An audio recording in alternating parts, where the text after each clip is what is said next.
Pengertian sel. Sel merupakan unit organisasi terkecil yang menjadi dasar kehidupan dalam arti biologis. Semua fungsi kehidupan diatur dan berlangsung di dalam sel. Karena itulah, sel dapat berfungsi secara otonom asalkan seluruh kebutuhan hidupnya terpenuhi. Makhluk hidup organisme tersusun dari satu sel tunggal, uniseluler, misalnya bakteri, archaea, serta sejumlah fungsi dan protozoa, atau dari banyak multiseluler. Pada organisme multiseluler terjadi pembagian tugas terhadap sel-sel penyusunnya, yang menjadi dasar bagi hierarki hidup. Sel adalah kesatuan struktural dan fungsional makhluk hidup yang mengandung pengertian sebagai penyusun makhluk hidup dan melaksanakan semua fungsi kehidupan. Berdasarkan jumlah sel, penyusun dan makhluk hidup dapat digolongkan menjadi makhluk hidup uniseluler dan multiseluler. Makhluk hidup uniseluler adalah makhluk hidup yang hanya memiliki sebuah sel tunggal, sedangkan multiseluler adalah makhluk hidup atau organisme yang memiliki lebih dari satu sel. Sejarah perkembangan sel. Pada awalnya, sel digambarkan pada tahun 1665 oleh seorang ilmuwan Inggris Robert Hooke yang telah meneliti irisan tipis gabus melalui mikroskop yang dirancangnya sendiri. Kata sel berasal dari kata Latin cellulae yang berarti kamar-kamar kecil.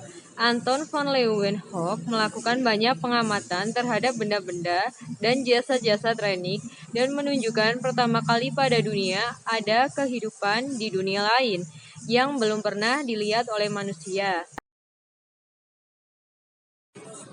Struktur dan fungsi sel. Sel terbagi menjadi dua kelompok utama, yaitu sel prokariotik dan sel eukariotik.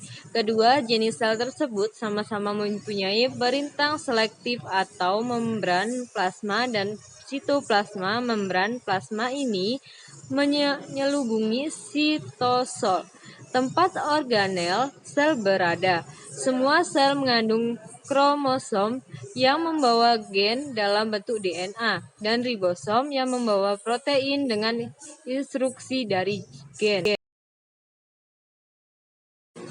Sel prokariotik. Istilah prokariotik berasal dari kata Yunani pro dan karyon. Pro artinya sebelum dan karyon artinya inti. Jadi, sel prokariotik berarti sebelum inti. Bagian dalam sel prokariotik disebut sitoplasma. Sel prokariotik tidak memiliki nukleus sejati karena bahan intinya masih tersebar di dalam sitoplasma dan belum diselubungi oleh membran inti. Ciri-ciri sel prokariotik sendiri ada diantaranya memiliki membran plasma, memiliki nukleoid, DNA, RNA, memiliki sitoplasma, tidak memiliki membran inti, dan sistem endomembran. Sel prokariotik secara umum memiliki ukuran yang lebih kecil dibanding sel eukariotik. Setiap prokariotik merupakan sel tunggal, tetapi akan sering terlihat dalam rantai atau kelompok sel yang berjumlah ratusan. Contoh sel prokariotik adalah bakteri Escherichia coli. Albert tahun 2002. Selanjutnya, dinding sel. Dinding sel merupakan bagian terluar dari sebuah sel. Struktur dinding sel terdiri dari peptidoglikan. Senyawa ini menyebabkan dinding sel bersifat kaku, lipid (lemak) dan protein. Fungsi dari dinding sel ialah memberi bentuk sel yang tetap karena sifatnya yang kaku. Sebagai pelindung, terdapat pori-pori jalan keluar masuknya molekul-molekul dan mengatur pertukaran zat serta reproduksi. Campbell tahun 2008. Membran plasma. Membran yang menyelubungi sitoplasma.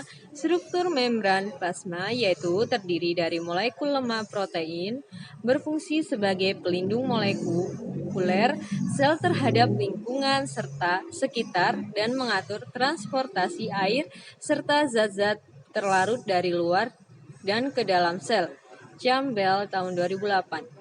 Nukleoid merupakan wilayah yang merupakan tempat DNA yang sel terletak, tidak terselubung membran. Campbell tahun 2008.